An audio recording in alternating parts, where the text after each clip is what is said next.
শিলিগুড়িতে রাজনৈতিক সৌজন্যের মহতী উদাহরণ। শিলিগুড়ির রাজনৈতিক মহলে সাম্প্রতিক এক অত্যন্ত সুন্দর দৃশ্য দেখা গেছে। রাজনৈতিক ভেদাভেদ ভুলে সৌজন্যের এক অনন্য পরিচয় দিয়েছেন শহরের বিভিন্ন দলের নেতারা। সম্প্রতি শিলিগুড়ির বিজেপি বিধায়ক শঙ্কর ঘোষের মাতৃবিয়োগ হয়। এই দুঃখের সময় পাপিয়া ঘোষ বৃহস্পতিবার শঙ্কর ঘোষের বাড়িতে গিয়ে তাকে সমবেদনা জানান। এই ঘটনা শিলিগুড়ির রাজনৈতিক মহলে বেশ প্রশংসিত হয়েছে।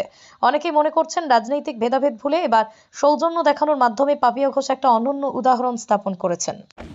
একদমই আমরা জানি শিলিগুড়ির বিধায়ক শঙ্কর ঘোষ মহাশয় তার মাতৃবিয়োগ হয়েছে গত তিন দিন আগে।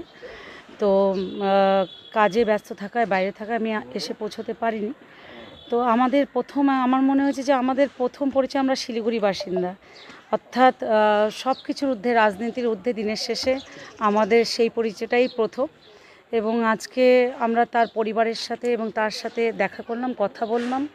একটাই আশ্বাস যে সান্ত্বনা দেওয়ার তো জায়গা নেই, মা তো মা, তার উপরে আর কিছু হয় না।